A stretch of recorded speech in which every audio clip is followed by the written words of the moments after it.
I don't know that I've ever been kind of more nervous that first day, that first minute of Podcast Movement. It felt like we had invested so much and so much was on the line. And in hindsight, that was just the beginning. It was totally worth it. We learned in about 2 or 3 minutes that there was probably something here. And that's probably the greatest feeling that I've ever experienced.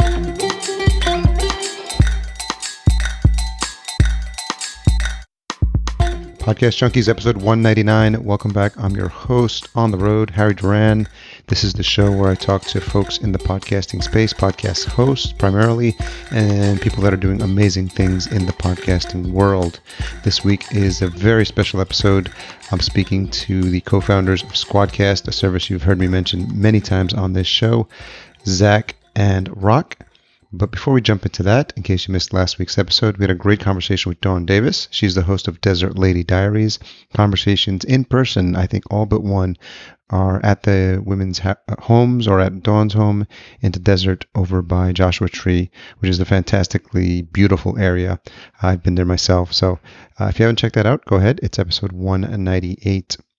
So this week we speak to Zach and Rock, and I met them at Podcast Movement a couple of years ago now.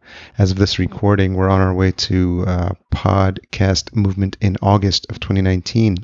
What was interesting is when I first met them and I saw the prototype of what they're working on, it was probably what they will call an alpha as opposed to a beta, but I saw the promise of a tool that would really make a change in the way podcasters record remote interviews. And so I immediately decided I wanted to help them as much as I could, and it was the start of a great relationship, which we get into in this episode. We talk about that first Podcast Movement, the relationship we've built since then, and how SquadCast has grown in terms of its features and how it's being used by the community and the results it's been having. Zach and Rock both talk about leaving a steady paycheck to work on SquadCast full-time and the importance of developing relationships in the podcasting community. We have a chat about how trust and complementary skills are key success factors for SquadCast and what they've got planned for the future. And obviously this wouldn't be a Podcast Junkies episode without a chat about their new show, Between Two Mics. So this is a very special episode for me because of the relationship I've built up with these guys, and I couldn't be prouder of what they've accomplished, and so I can't wait to share their story with you. The timing couldn't be better, as this is the week that version 2.0 of SquadCast is released as well, so that's fun. This episode is brought to you by Focusrite, specifically the Scarlett 2i2, the 3G version. As if their 2G versions weren't enough, the Focusrite team now gets even better, and it's safe to say that it boasts two of the best performing mic preamps the Scarlett range has ever seen. There's now an air button, which is super cool. It's going to give your mic a brighter and more open sound, and they've added a quick start tool to get you up and running super fast. The bundled software now includes Ableton Live Lite, Avid Pro Tools Creative Pack, Softube's Time and Tone bundle, and that includes 3 world-class reverb, delay, and distortion plugins, all of it included. In other words, guys, the best just got better. You've heard me talk about this preamp, the Scarlett 2i2 Focusrite, which I raved about in the past, and they've just improved it. So it's my number one recommendation for when you're ready to move directly from plugging the mic directly into your laptop and then want to add some control over the gain and specifically the headphone monitoring as well, which is really important. So Scarlett 2i2, check it out. Stay tuned to the end of the episode where I reveal this week's retention hashtag. But let's get into this great conversation with Zach and Rock. All right, Zach and Rock, co-founders of SquadCast and podcast hosts of Between Two Mics. We finally got this interview on Podcast Junkies scheduled. Welcome. Yeah. Thanks for having us, Harry. So I was, as listeners of the show, you probably know I love origin stories. So I don't know which one of you might want to tag team on it, but you want to tell the story of how we met. This is probably going on. It's going to be our 2-year anniversary. Yeah, real soon. We're grateful for Podcast Movement that first year sponsoring. Got to meet lots of awesome folks in the community, and I think none stood out more than you, Harry. So that is something that we'll always be grateful to the Podcast Movement community for setting that up, and and it's just been, awesome to work together with you and your customers and your friends and the community in general since Podcast Movement. So I think we had a booth there, and you stopped by with I think Dr. Colin Gray, and that's been an ongoing conversation. No, Ryan Gray. I said Colin. Ryan Gray. Oh, different Gray. Oh my God. And Colin's not a doctor. I thought I was like, did he become a doctor? Is this something I didn't know? So Dr. Audio. Yeah. Dr. Ryan Gray. And, it's been an ongoing conversation since then. So yeah, your fingerprints are all over the SquadCast experience thereafter. And thank you. Rock, what's your memory?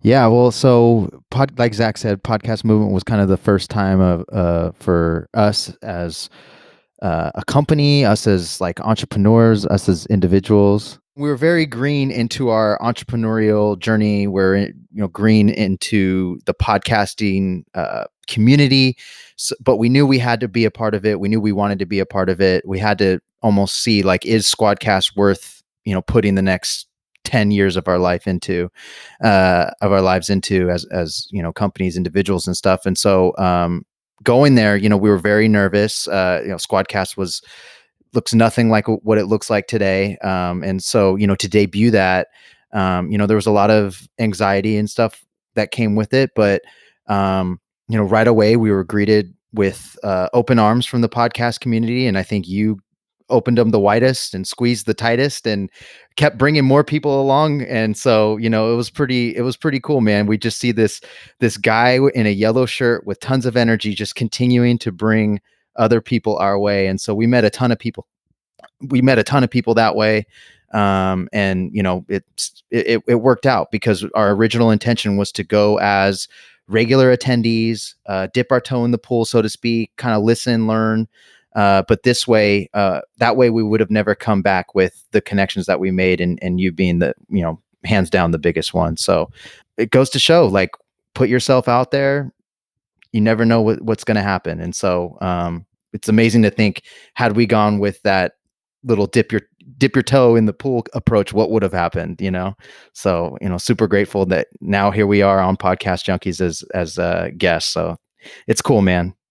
So, Zach, talk a little bit about the idea and maybe just a quick overview. I mean, there will be folks, I know I've mentioned now a couple of times SquadCast on the show, but there may still be people who haven't heard of it. So I think now would be the most appropriate episode to talk a little bit about what your ideas were and how, early days between you and Rock and how you started talking about this, and seeing if there was something that you might want so to Rock and I go way back. We're friends first and foremost from high school, and grew up, together through that, and just kind of had a lot of great conversations along the lines of the stuff that we're both into, right? Technology, some, jujitsu stuff, and just been good friends.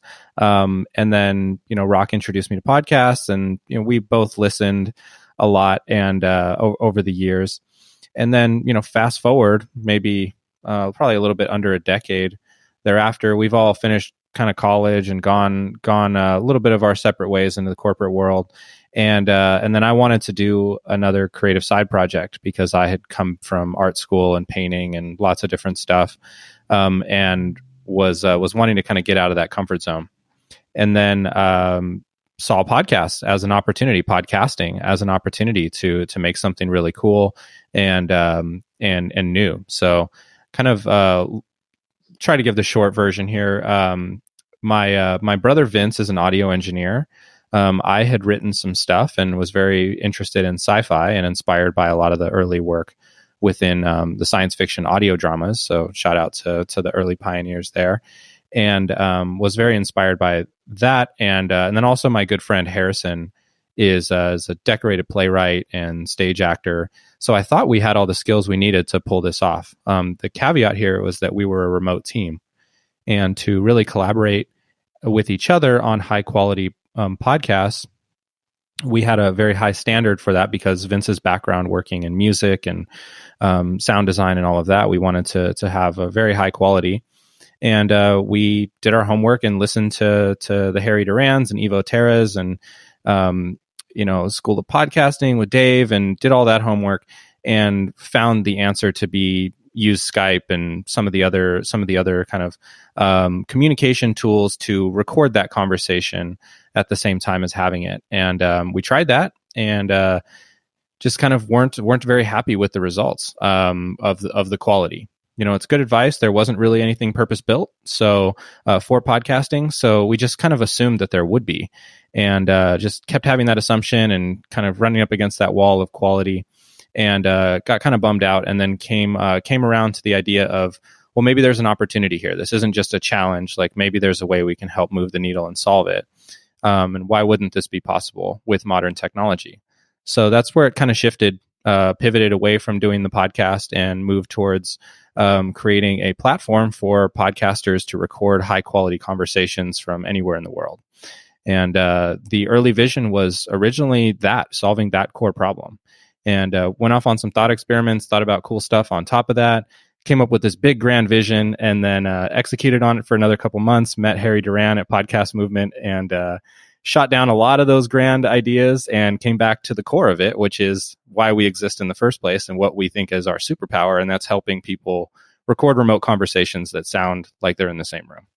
So that's where we've come so far, and been at it about 3 years, and very grateful, to be able to actually help solve a problem for lots of podcasters. So, Rock, what do you remember when you started having these early discussions with Zach about this idea that he had come up with?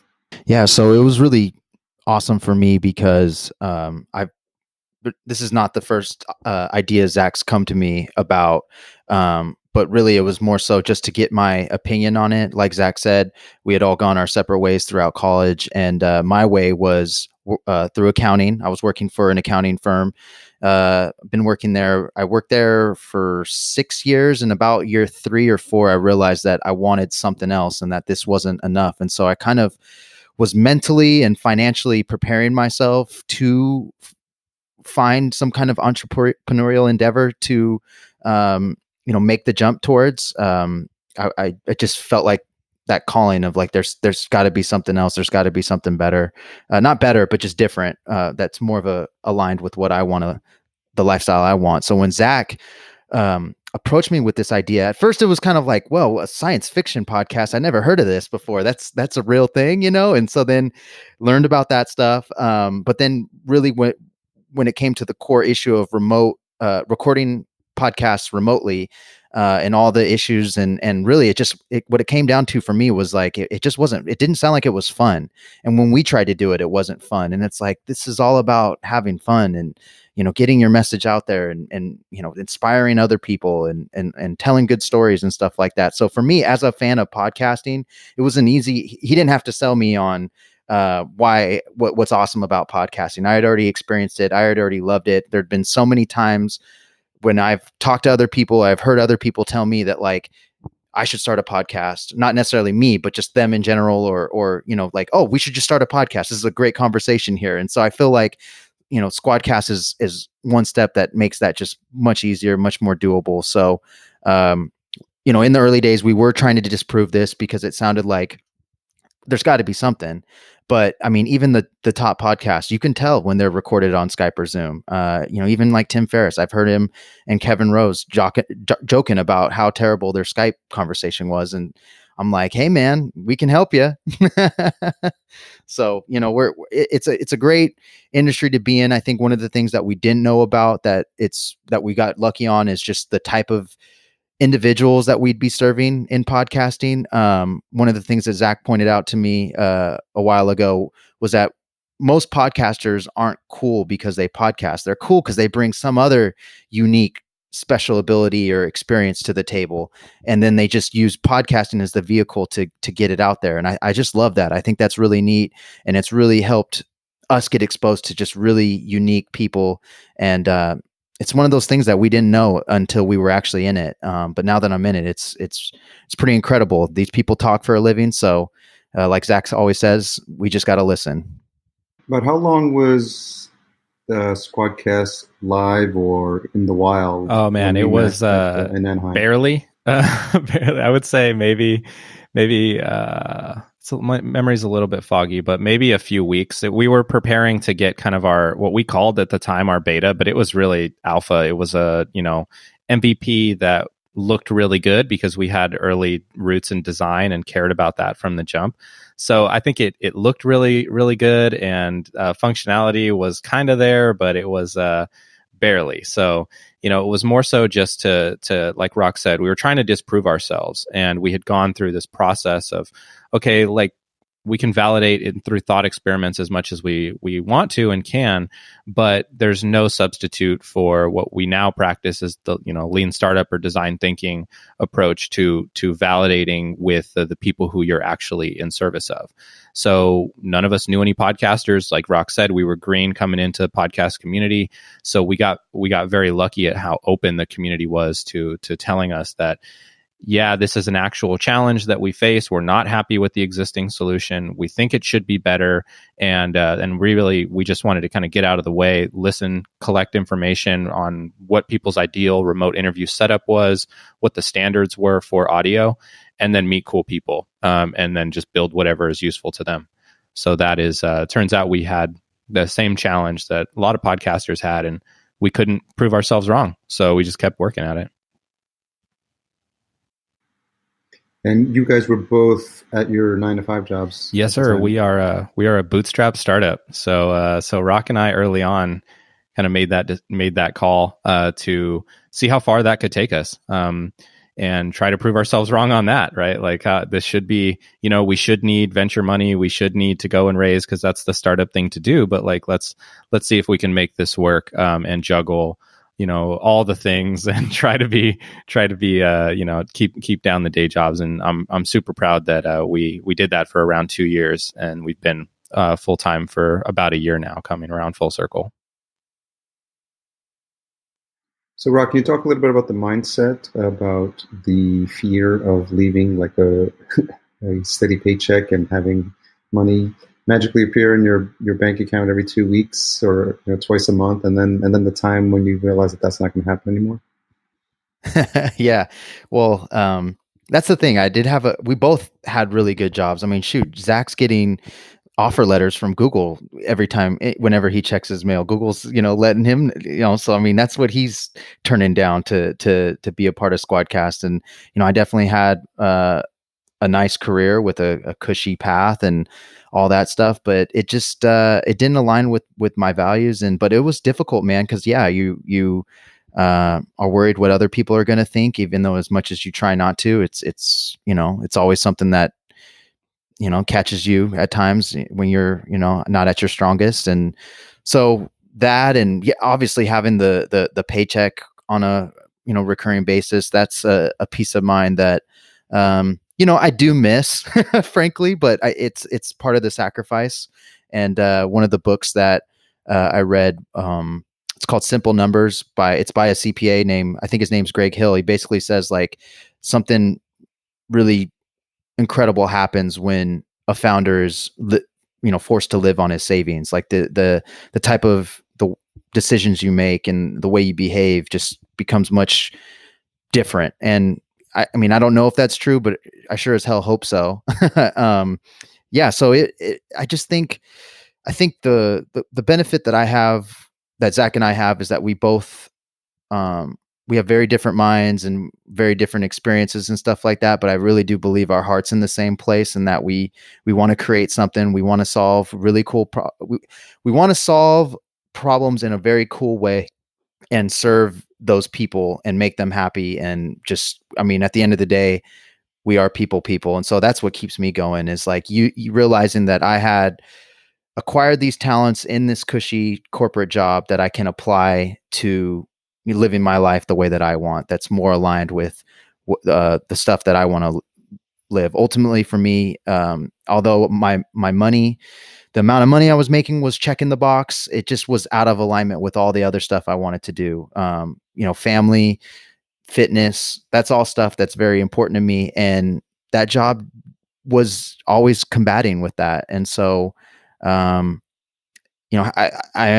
felt good to reach a certain level in corporate America to know that I can make it if I need to.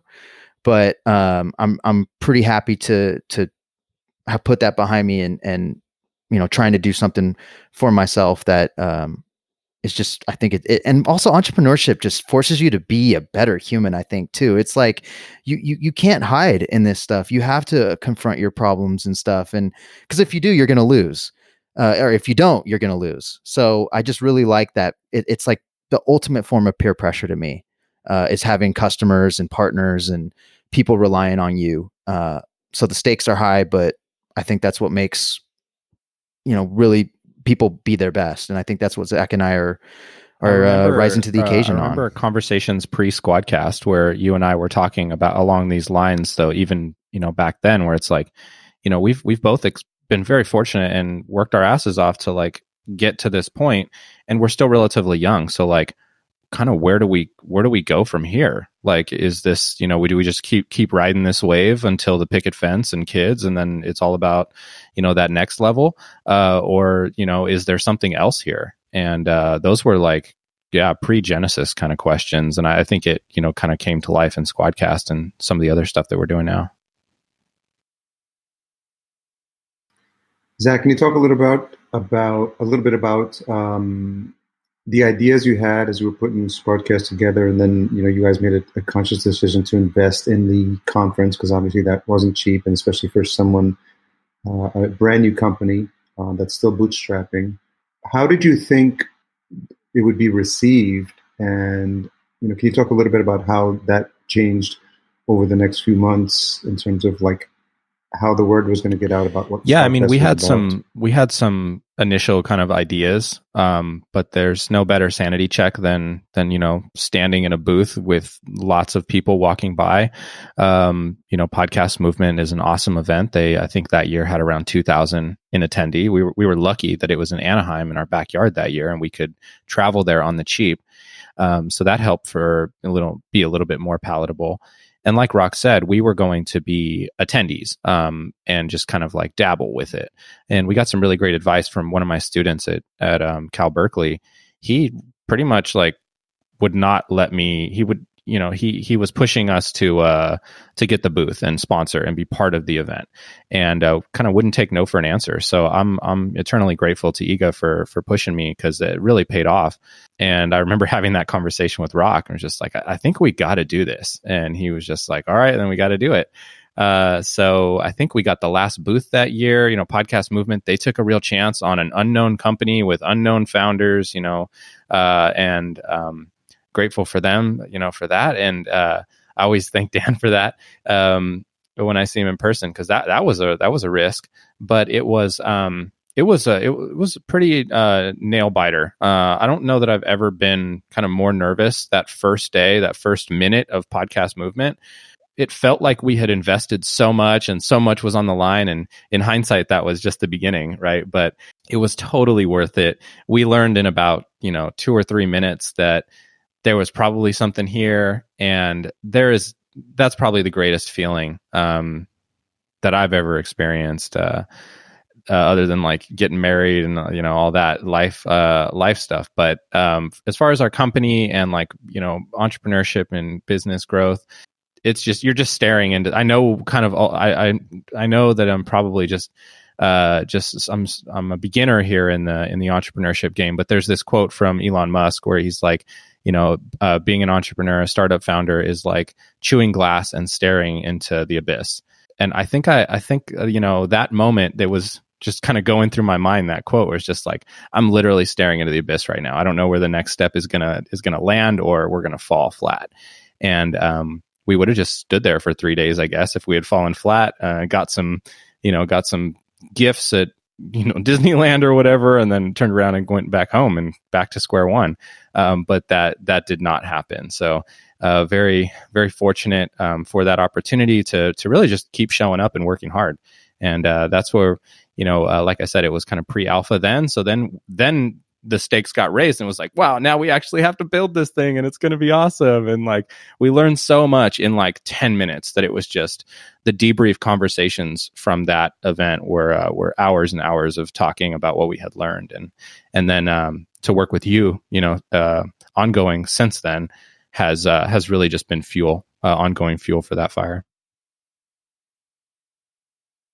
Rock, can you talk a little bit about the importance of the podcast community itself? I don't know if you guys knew that was a thing, or that was something you needed to take into account, but talk a little bit about your thoughts. Yeah. So early on, we kind of always wanted to be because we were outsiders of the community, we felt like we needed to become insiders or just talk to the insiders. And that's where reading books like 4 Steps to Epiphany or The Lean Startup really helped. Is like, it really pushed us to show that like, you can't do this, if you build it, they will come type of logic. It doesn't work, and nor do we have the money to go that route. We kind of needed to figure, if we're going to put our hearts and dreams and futures and therefore some money behind this thing, we need to make sure it's done in a strategic way. And so it's really just came from reading a lot of books and blog posts about how to build a company and how to, basically just listen to customers and immerse yourselves in there. And so what I did after, I forget what book I was reading, where it hit me, where it's like, oh, there's this thing called meetup.com. We should find podcasting groups there. And so we started going to the meetups in the Bay Area. There's one in San Francisco. There's one in Oakland. Ray Ortega has started one in our hometown of Sacramento. So that's cool. So we're pretty involved in those. And that's where we started to really get our first kind of interactions with the podcast community. But very similar to what Zach said from our early I guess he was kind of an advisor. Iga was like, look, if you have your customers and there's going to be, 1,000 of them or 2,000 of them in one single place, you guys need to be there. And so I think one of the things that's cool is like, yes, Lean Startup is right. You want to talk to your customers. It's very helpful to build with people, listen. But I think the part that's not often talked about is how nerve-wracking it is, and what are you going to do with that stuff later? And so it's been great, because it's like people tell you what is it? It's like they tell us what they want and we build what they need type deal. So that's really just how we're trying to do it. Is we had to become something that we weren't, and we can only do that by interacting and immersing ourselves with those that we're looking to serve. Of books, that's how we talk about it internally with the team, right? Is like this notion of just-in-time learning. Like we've none of us have ever started a company. None of us have ever built, a SaaS platform. Like there has never been this type of solution for podcasters. So a lot of these are just kind of frontier-ish kind of things, but people have gone before us, and there are people who are smarter, and that's been our journey along this journey has just been to learn from people who have been in situations similar to this, and that's what we try to do every opportunity.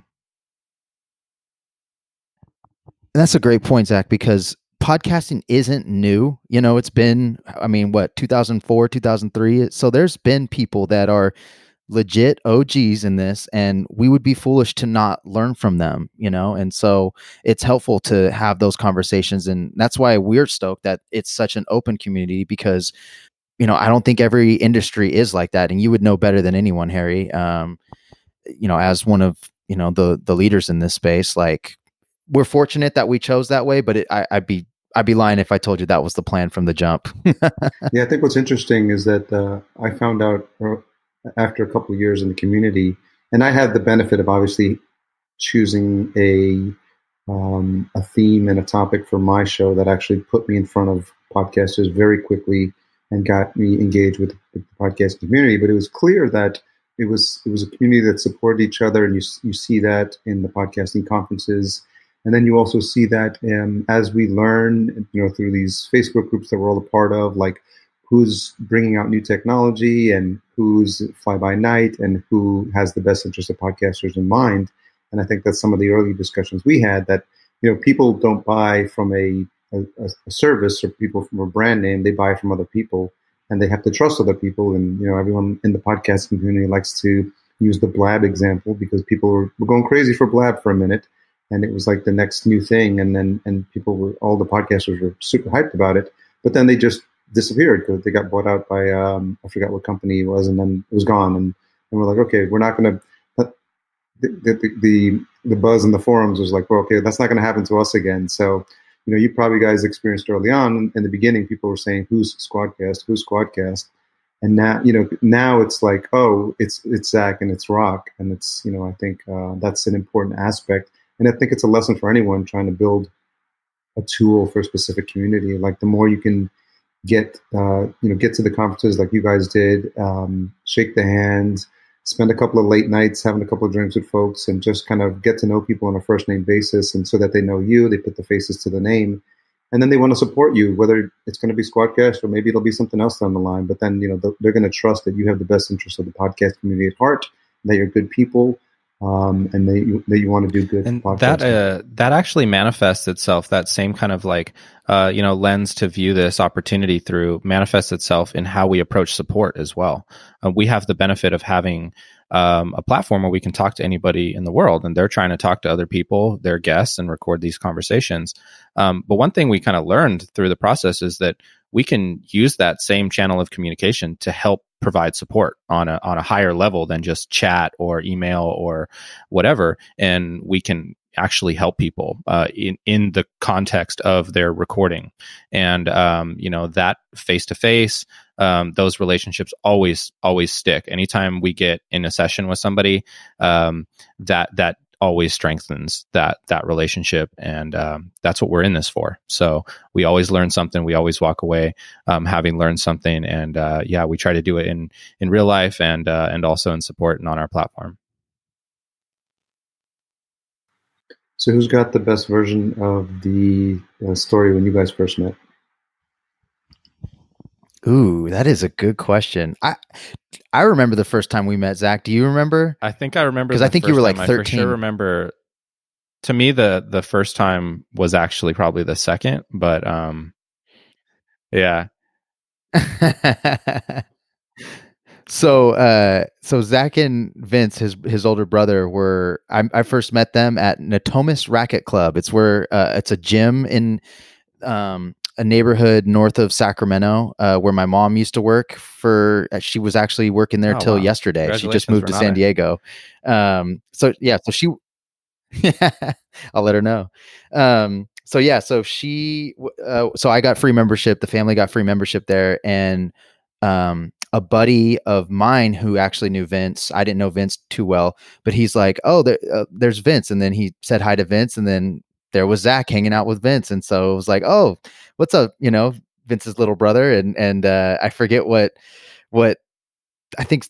I don't know. It was funny seeing them together because you've seen them, Harry. They're definitely brothers, right? So just seeing like 13 and 15-year-old them, it was just kind of like I'm getting that memory back in my mind and just like, oh shit, man, a lot's changed, but it's still the same. It's kind of cool. So I don't know if you remember me much, but that's the first time that we met, but we didn't really interact that much. Yeah, so when's the first interaction, would you say, Zach? When I started high school, which we went to Christian Brothers High School in Sacramento, and I was an incoming freshman, and Rock was like, cool older dude, but I knew a bunch of cool older dudes because my brother was a senior the year before I came in, so I had the benefit of, and he played football and all that stuff. So I had known a bunch of Vince's friends, but not Rock, not a lot of the CP people. So I think it was like waiting to get picked up after school one day, and I walked up to Rock, and I always remember he was wearing like these gloves, like these like isotoner gloves. And nobody else, OJ gloves, nobody else was wearing those. But like I said, I get cold hands. I said, "What's up?" to Rock, thinking, oh, okay, yeah, we met at the gym or whatever. And I was like, "I'm Vince's little brother," and he was like, "I know who you are." But I always remember that because he never looked at me. He was just looking straight ahead, and it was, it was just like, "Oh, okay, cool, see you later." But yeah, it was and I was well, and I was a much different person back then, for sure. Much more to myself, much more introverted. So I'm glad you even probably responded or remembered who I was. So it was just we were cool from that point on. I think we saw much more of each other after that. Well, and you guys would always come over to my apartment when I was in college, like you and your brother would come over. And then when I moved to West Sac, Zach and Vince are from West Sacramento, which is like, it's an actual separate city from Sacramento. So I moved over there, and then that's when I think our relationship really started to flourish, because like they lived down the street. So it was the three of us, and then another one of our friend Eric, always doing something, like not bad things, but like we would do like little projects together, like as a team. Like we would go to trips like at the dump and dump shit. And it was like, I don't know, it was fun. That's but it does mean something to SquadCast though, because doing little stuff like that, or like we just were always doing stuff together like that. And so in some way I knew I could work with these guys, and I knew I could trust them to like, I could depend on them and trust that like we could execute on tasks. And then also just knowing their family the way that I did, that they are extremely loyal and good people. And so, I mean, that's definitely someone I want to be in business with. You know, I know they say beware of dealing with family and mixing family and business together and stuff, but you know, I was willing to, I'm okay with it because of how well I know their family and what, you know, what kind of people they are. So I think that's really where the stickiness of SquadCast comes from.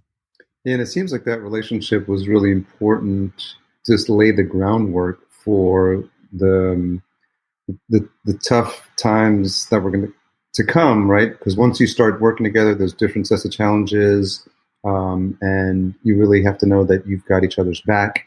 And there's going to be some times where you have to trust that this is going to work out, and have a long-term vision, and believe that you've got the right team in place, and both of your hearts are in the right place. Yeah, man. And it actually has, you know, continued to happen. I mean, you know, we talk about how nervous and full of fear some of those early days have been, but now, you know, there's a different kind of pressure because we actually have something and are realizing that there's something here, and we really, you know, we believe in it. We're putting everything on it. And so there's a different kind of stress and pressure that comes with that. And so it's definitely led to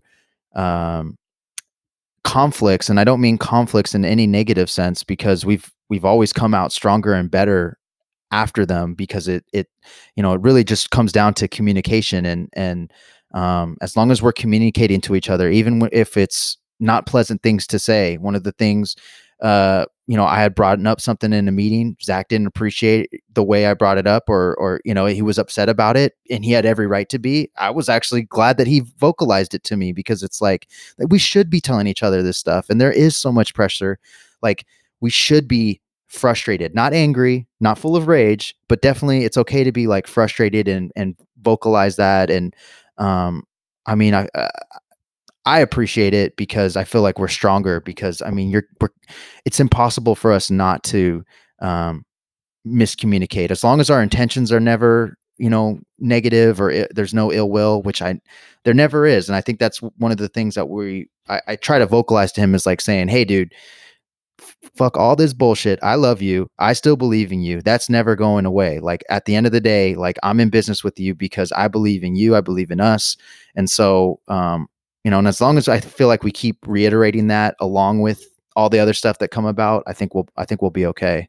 And so we have kind of hit those bumps and stumbles a little bit, which I'm proud to say we've come out stronger and better. I mean, anything that you want to add about it, Zach? You know, there's levels of sacrifice. There's also different levels of seriousness. And I think that first, you know, it's one thing to come and pitch somebody on an idea, even if you're friends. It's another thing to be like, okay, I'm taking this seriously. I'm going to sell my Jeep. I'm going to change my lifestyle. I'm going to work every minute that I can on this to even have the smallest chance of possibility of people maybe wanting this at some point in the future, and then actually following through on that. So I think that initial conversation that we had was not necessarily about a product or a market or business or margins or whatever. It was about trust, and then also complementary skills.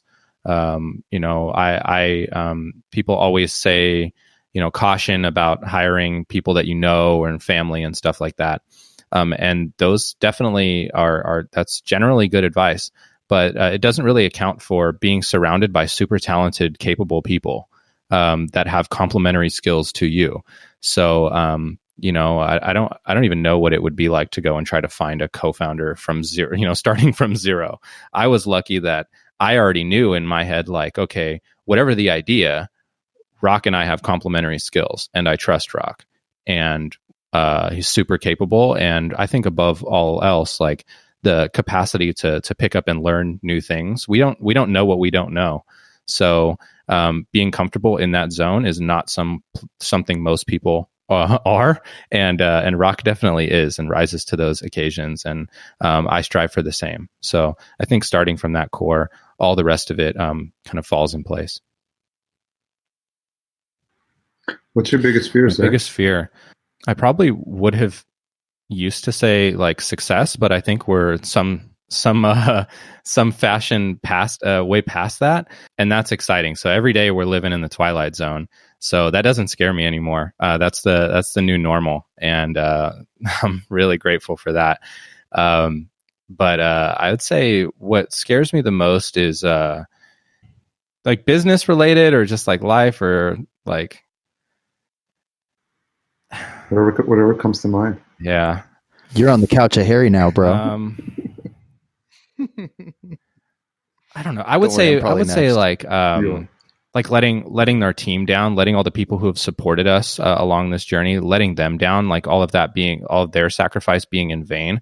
That weighs pretty heavy on me, and is a great source of motivation, because we've been able to uphold that. So it's a high bar, but it's I would say like potential unexpressed maybe is a way that I think about it. Like I'm always looking for ways to get outside of my comfort zone and help fulfill potential that I didn't realize was there. So one of these examples is Rock is a blue belt in Brazilian Jiu-Jitsu. I had always like podcasting. I had always kind of enjoyed watching or listening in the case of podcasts, but I had never really kind of thought, okay, I'm going to get in the mix and participate and be a creative in that. And now Rock and I train Brazilian Jiu-Jitsu together. So, that is potential that was there that I had no idea was there before. So I think it's not just about me though. I'm fortunate to be in a leadership role. So I more so think about it as helping my team express their potential and our company express its potential, and really help podcasters and creatives in new ways. So that's probably my biggest fear, is not expressing that potential or empowering others to express theirs. Makes sense. Rock?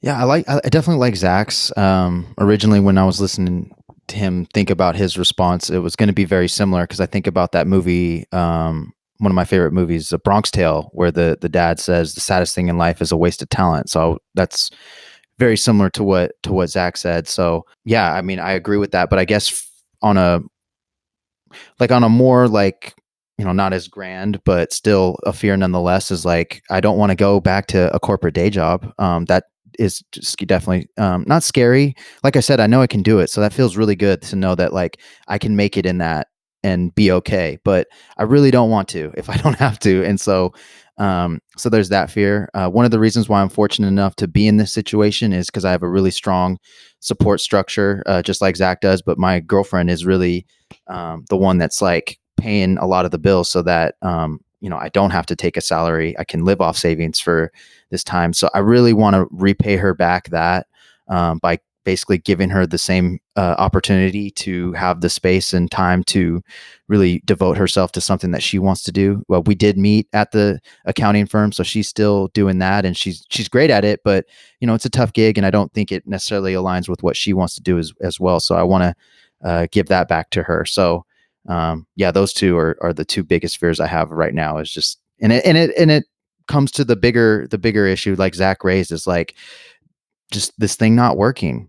That is freaking terrifying. We hear that, 80%, 90%, whatever percent of startups or small businesses or whatever fail. And it's just like, that why do I think I fall in the the minority? What makes Zach and I so special that we would be in that 1% of startups who not only make it, but make a lot of money out of it? Like, that's pretty audacious and to say, but I mean, no one's told us we can't do it, so we're just going to do it. That's a good attitude.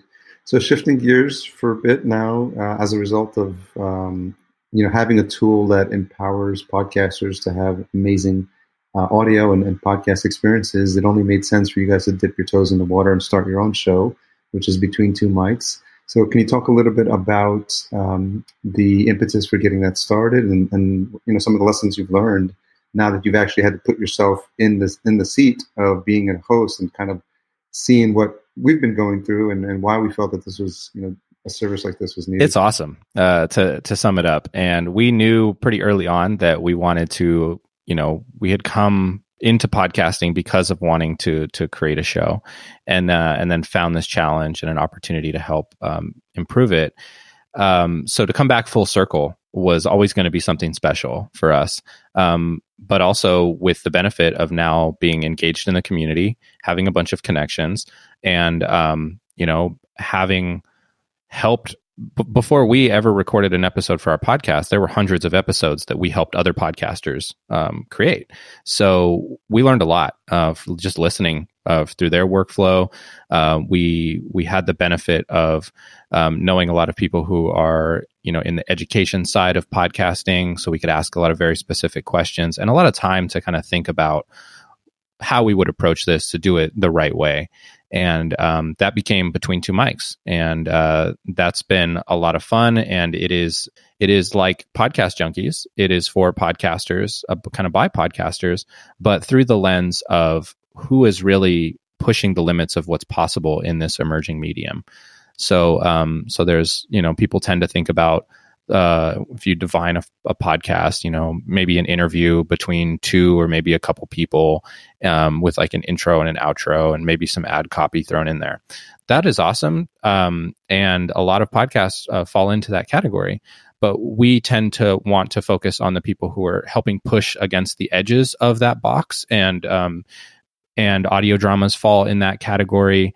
Some of the technology, like SquadCast, but others in the space that are innovating to constantly be redefining and helping both podcasts be easier, but also better, and really from a content perspective as well as a tooling perspective, a community perspective. And because we waited about 2 years to do that, we had built up this running list of people who had said yes to being on this show. And, it was always kind of a bummer to not have a podcast in that in between time of that 2 years. But I am grateful that we waited, because I think it really paid off and was great, audience to launch with. And that patience really kind of came to our benefit. And we've had great guests on the show. So it's been a lot of fun, and is always kind of awesome to see on my calendar, like, okay, cool, we got an episode scheduled for today. It's all been fun. And Brock, how's that helped you grow as a host now? Yeah. So one of the things I think that the best hosts always do is they do their prep work. They research a lot. They do a lot of planning. There's a lot of stuff communicated before you actually hit that record button. And that's definitely something that I'm always, I like to prepare, because then I can feel more confident and calm. And so I'm willing to always put in that extra effort. But it's inspiring to see other greats like you, Jordan Harbinger, who you can tell really put in that extra time and effort, because it really, Eric Hunley's another great example. And so, yeah, preparation, planning is important. I think one of the things we learned is like coming with that preparation and planning, you can over prepare and over plan. And I think I was doing that at first for us, where it's very structured and didn't have it did free flow, because I think we realized F the script, let's just riff. This is way better. But then there's also, you can be too unregimented, and so it's kind of finding that space of like, okay, we want there to be this this fun free flowiness to it, but we also need to, what's the story here? What's the theme here? And being intentional about trying to make sure that we get it. So I think that's been something that I've learned a lot about, because my instinct was to just put the spotlight on the guest, which, you're always, you've been really good about hammering that in our heads, Harry, of like, putting the spotlight on people. Everybody likes, the spotlight on them, their face, all that stuff. But like, I guess I expected that that's what we do and it's going to be great, but it's like, no, you got to intentionally seek out what's the story here, what's going to make them shine the brightest. And so, we're still learning it, man. It hasn't even been, it's coming close to a year, but it's stuff that, we don't think about it. And I think a lot of people think, okay, we're going to get some mics and then we'll just hit record and then it's going to be awesome. And, we were fortunate enough to have a really badass bunch of interviews to start off with. And so maybe we got lucky in that regard that these people were already, really good at telling their story and stuff like that. But it's certainly, something that I'm learning as I go, which is kind of just the podcaster way, right? So a couple of questions as we wrap up now, and you guys can take your turns on them. Number one is, what's something you've changed your mind about recently? Oh, I'll take this one. Unless you ready, Rock? All right. So universal basic income is something that's always been a little bit interesting to me. And but it always had some kind of holes in it for me. Like the logic just didn't seem to make sense. Like you couldn't really get around the fact that people don't necessarily like getting free money. I mean, they everybody does, but it's just kind of like people value work and contributing and being part of something bigger. So it always seemed to have kind of a big hole in that game. And I've since kind of come up with a few ideas that have helped me change my mind on it through looking at it through another angle, where it's a long story, but we could essentially like have a market for our data and then sell our data rather than, and then, set a price on that rather than just be getting money kind of as an ongoing basis. So there'd actually be some kind of like work that's tied to the finances rather than just kind of arbitrary. So that is, coming from a background in government, I think about some interesting stuff along those lines. But that's one thing, not related to podcasting necessarily, although Andrew Yang on the Joe Rogan podcast gave a fascinating lap around what's possible with universal basic income. So that's kind of the genesis for me. Rock? So I think mine is related to the venture capital VC game. So, because we're a startup, I definitely, one of the things that we researched a lot is how to get your startup funded, what it's like to interact and engage with venture capitalists and stuff like that. And so recently, not that we are actively raising money, but I just we're just getting ourselves in those circles a little bit more, just like we immersed ourselves in the podcast community. We're doing more work in the venture capital investor startup community. And so, as a bootstrap startup, we're very proud of Bootstrap for a lot of reasons. And along the way, I teeter-tottered on my feelings about VC and venture capital, and I think it was much more pessimistic and negative. And recently I'm coming around to it being, they're realizing that there is a time and a place, that venture capital is a very niche product, and it's not for everyone. It's not for every situation. But I do think that there is a lot more good that comes from venture capital than I realized at first. And what got me thinking about it was like, like artists back in the day, they would pitch to Monarch saying like, hey, I want to do this art. Can you fund me? And so, that's how all this art got created. And I think, and this is kind of painting VC with, with looking at it with rose-colored glasses, but it's like, in its truest sense, they really are investing and funding the companies that are going to, make this world a better place. So I do think that is a valuable position. And I do think that it's not this negative, dark thing that I once thought maybe like a year ago. Interesting. Still proud as a bootstrapper though. Something what's the most misunderstood thing about you? The most misunderstood thing about me is probably that I don't like being defined by any of the skills that I have. So there've been some eras that I've gone through, and folks like Rock, who have been part of my story for a while, have probably seen a couple of these eras come and go. But yeah, I don't necessarily like being defined as like, oh, Zach, he's a software engineer, or a teacher, or an author, or a podcaster, or a painter, or whatever.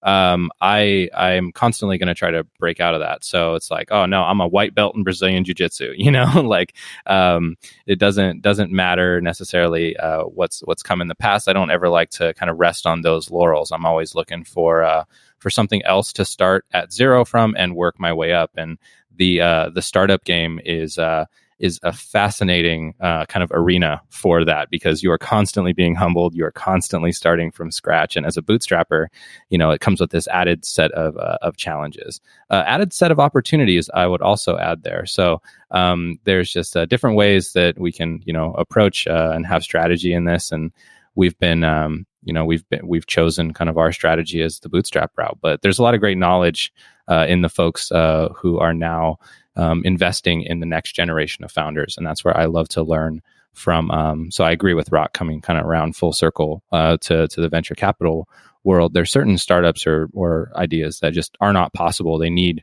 this tremendous R&D runway or stuff like that. But we have the benefit of being in, kind of consumer SaaS kind of area, and also podcasting is a interviews are kind of a regimented, ongoing thing, because you always want fresh content. So we're in a good place with that, and have a lot of great ideas for how to keep it going into the future, and keep empowering the collaborative creative workflow. So yeah, I think that's how I think about it. It's exciting. Rock, most misunderstood thing about you.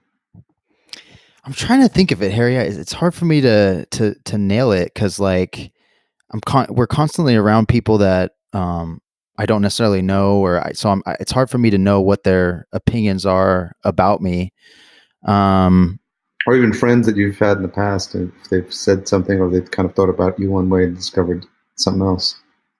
I've had people say that they think that I'm cocky, which I don't think so at all. I just feel like I really enjoy my life and being me, so I'm always smiling about that, and a generally happy person. But I definitely have had enough hardships to keep me humble, I think, because anytime I get out of being humble, the world always knocks me down. Mm. So I've learned to just, anytime I feel that cockiness creep up, it's just like, oh, calm down. Let's keep it chill, because something's going to knock you on your ass before. Yeah. So, yeah, I don't know. I'm just, as long as people know me as someone who's going to do the right thing, whether it's, the thing that's best for me or not, that's all I care about, really, is just being a person that does the right thing. And so, if you, I don't know, if you don't feel that way, let me know. Well, that's a good way to wrap up this deep dive into all things SquadCast. I think this one was definitely a long time coming, and I'm glad we were finally able to make it work, and to let the listeners know, longtime Podcast Junkies fans know, what it is that I keep talking about, this SquadCast platform. Who are these? Who's Zach? Who's Rock?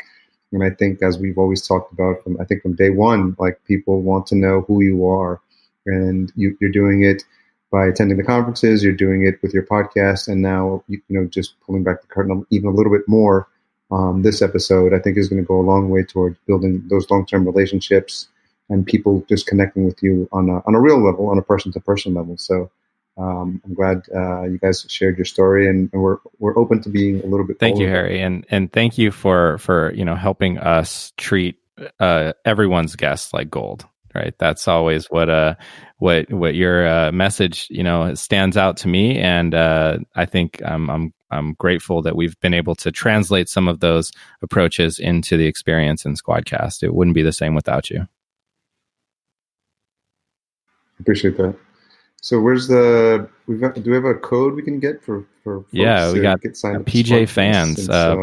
Type that in when you're signing up, and that'll get you half off of your first month. We're also adding an additional pricing option for hourly pricing. So that's a new thing, and we're recording this on SquadCast V2 today. Exciting exciting stuff there, and that'll be out in the wild on July 22nd. So keep your eyes out for that. And if you record remote podcast interviews, we're happy to help you record those in the highest quality possible. So that's SquadCast.fm. I took a screenshot of it too, so I can give people a sneak peek on Twitter. And obviously, I'm sure that's in the roadmap somewhere. We talked about that, like that one button push away. That's something I'm still looking for. So don't forget about that one, guys. What about on the socials? At SquadCast FM, pretty much everywhere. And then, my email is zach@squadcast.fm. We love to jump into sessions with people. If you catch me on social, I'll jump into a session and we'll record some samples and check it out firsthand with your setup. So that's one of the cool things about the platform is we can connect with people and get some it's going kind of beyond a demo, right? You're experiencing it firsthand. So we love those opportunities. All right, thanks again, guys. Have a fantastic day. So thanks again to Rock and Zach for sharing their story, for coming on the show, for helping me roll into episode 200. Just what I would call the end of season 2. I literally make these things up as I go along. So season 1 was 100 episodes. So it just makes sense that season 2 is another 100 episodes. I hope you enjoyed that episode as much as I did. Intro and outro music composed by Cedar and Soil. Don't forget to check out our sponsor, Focusrite, and their awesome line of gear, specifically the new 3G Scarlett 2i2. Look for me at Podcast Movement coming up in August in Orlando. I should be wearing the bright yellow Podcast Junkies t-shirt.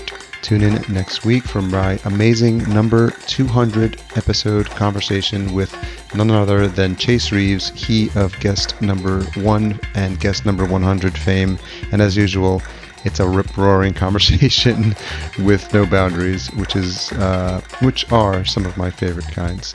Thanks for everything you do. Hope you have a fantastic week.